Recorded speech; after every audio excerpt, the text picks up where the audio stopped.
Haleluya. Roho Mtakatifu anaweza akakuzuia, shetani anaweza akakuzuia, mwili wako unaweza ukakuzuia. Haleluya. Sasa ni muhimu kujua kwamba unazuiwa na mwili. Haleluya. Au unazuiwa na Roho Mtakatifu, au unazuiwa na shetani. Bwana Yesu asifiwe. Jina la Bwana libarikiwe. Unajua Biblia inavyozungumzia juu ya kufanya mapenzi ya Mungu, tunavyozungumzia kufanya mapenzi ya Mungu, katika kitu ambacho shetani asingetaka ni mwanadamu kutembea kwenye mapenzi ya Mungu, ni mwanadamu kuishi kwenye mapenzi ya Mungu, ni mwanadamu kufanya mapenzi ya Mungu. Haleluya. Unajua vita ya kiroho haiji tu kwa namna ya vita. Vita ukiona mpaka shetani ameinuka kwa ajili ya kufanya vita na wewe, kuna mahali umemgusa. Na katika eneo mojawapo la kumgusa shetani ni kutembea katika mapenzi ya Mungu au kufanya mapenzi ya Mungu. Haleluya. Na katika kutembea katika mapenzi ya Mungu, vita ya kwanza ambayo utakutana nayo ni vita ya mwili wako. Bado kuna mtu hajanielewa.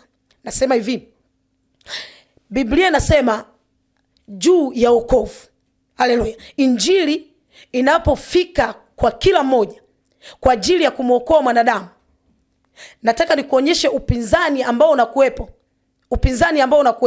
Huu upinzani, unajua jinsi neno la Mungu jinsi alivyosambaza, nilipo kila mahali juu ya wokovu. Mungu ameinua watumishi wa mbalimbali ambao wanazungumza juu ya wokovu, lakini upinzani ambao unaanza ni upinzani katika akili, upinzani katika mwili wa mtu.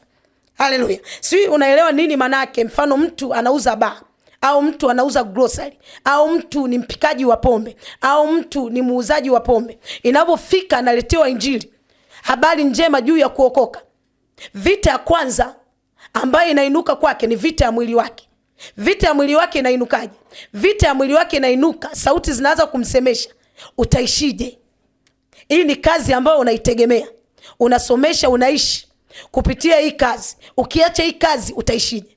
Haleluya. Hiyo ni vita kati ya mwili wake, vita ambayo inapigwa kwenye mwili wake. Bwana Yesu asifiwe.